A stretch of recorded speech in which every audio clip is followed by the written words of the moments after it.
Good morning students, welcome back to Hindi class. हम पढ़ रहे हैं फैशन शो के शब्द अर्थ पढ़ चुके, हम सही उत्तर पढ़ चुके और वाक्य को पूरा कर चुके हैं। अब हमें आज करना है सही वाक्यों के सामने सही तथा गलत के सामने गलत का निशान लगाइए। तो आप सब अपनी हिंदी की बुक निकाल लीजिए, पेज नंबर 45। ये पेज नंबर 45। सही वाक्य के सामने सही तथा गलत के सामने गलत का निशान लगाइए। फैशन शो में पशु और पक्षियों ने भाग लिया था। गलत। सिर्फ पशुओं ने ही भाग लिया था। कुत्ते ने फैशन शो में भाग नहीं लिया था।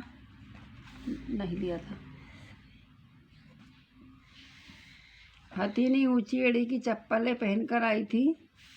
गलत। बिल्ली और भालू फैशन शो से बाहर हो गए थे। सही। शेर को न्यायाधीश बनाया गया था। गलत। किसको बनाया था? पक्षियों को बनाया था। अब लिखा है निम्नलिखित के जोड़े बनाइए। यहाँ पे दिए हाथी, ऊंट, जिराफ, बंदर, हिरण, घोड़ा, गधा, शेर। और इधर दिया ऊँटनी, बंदरिया, हथीनी, जिराफिन, गधी, शेरनी, घोड़ी, हिरनी। ये इनको बोलते हैं स्त्रीलिंग और इनको बोलते हैं पुल्लिंग। इनको बोलते हैं पुल्लिंग और इनको स्त्रीलिंग। हाथी स्त्री पुल्लिंग है तो इस हाथी का क्या हो जाएगा? हथीनी। स्त्रीलिंग। ऊँट का हो जाएगा ऊँटिनी। जिराफ का जिराफिन। बंदर से बंदरिया। हिरण हिरणी। घोड़ा घोड़ी।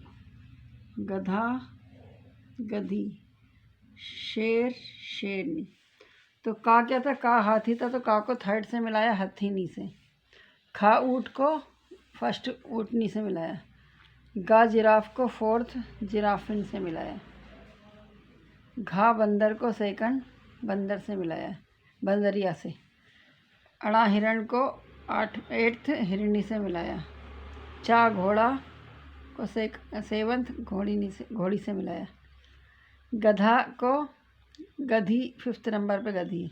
शेर का सिक्स नंबर पे शेरनी। तो ये क्या बन गई? सही जोड़ी स्त्रीलिंग और पुल्लिंग और स्त्रीलिंग की। अब इनके प्रश्नों के उत्तर क्या है? फैशन शो की क्या शर्त थी? फैशन शो की शर्त थी कि सभी जानवर अपने जोड़े के साथ आएंगे। बुद्धिमान कुत्ते ने क्या सलाह दी? बुद्धिमान कुत्ते ने सलाह दी कि सब अपनी विशेषताओं को उभारें और कमियों को छिपाएं, तभी जीत पाएंगे। ऊँट ने अपना कुबड़ छिपाने के लिए क्या किया? ऊँट ने अपना कुबड़ छिपाने के लिए अपने ऊपर दुशाला डलवा लिया था। बिल्ली और भालू को फैशन शो से बाहर क्यों कर दिया गया? बिल्ली और भालू को फैशन शो से बाहर इसलिए कर दिया था क्योंकि वो दोनों अकेले अकेले थे, उनके साथ कोई जोड़ा नहीं था। जंगल के सभी जानवरों ने भालू और बिल्ली से दोस्ती क्यों तोड़ दी? जंगल के सभी जानवरों ने भालू और बिल्ली से दोस्ती इसलिए तोड़ दी थी क्योंकि उन्होंने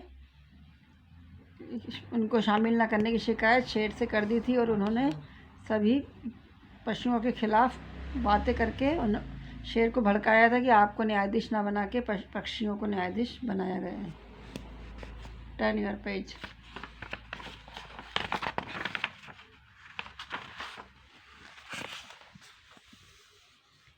भाषा कौशल।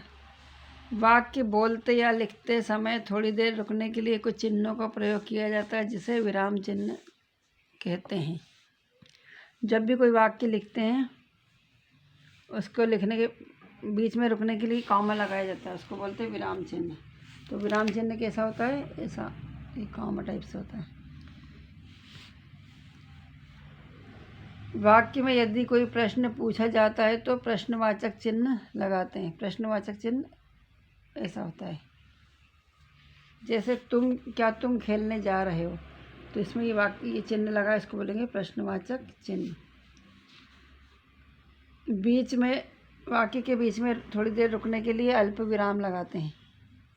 जब वाक्य हमको पूरा नहीं करना रहता, बीच में कोई बात करना रहती है, तो उसके बीच में रुकने के लिए अल्प विराम लगाते हैं। जैसे मुझे अंगूर अल्प विराम संतरा, फिर अल्प विराम केला और अमरूद अच्छे लगते हैं।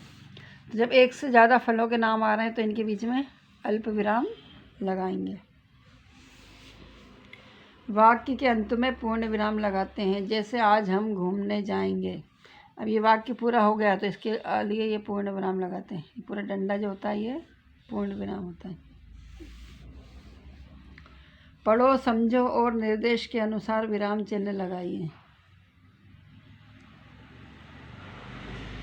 आज रविवार है तो ये पूर्ण विराम लिखा, तो यहाँ पे पूर्ण विराम का ये डंडा आएगा। क्या अमन क्रिकेट खेलता है? इसमें अमन से क्या प्रश्न पूछा जाता है तो प्रश्नवाचक चिन्ह आएगा। तो प्रश्नवाचक चिन्ह क्या होगा? ऐसा, अल्प विराम और पूर्ण विराम। बगीचे में गुलाब, चंपा, चमेली और गेंदे के फूल खिले हैं। तो गुलाब के बाद अल्प विराम लगेगा, चंपा के बाद भी अल्प विराम लगेगा और फूल खिले हैं के बाद पूर्ण विराम लगेगा।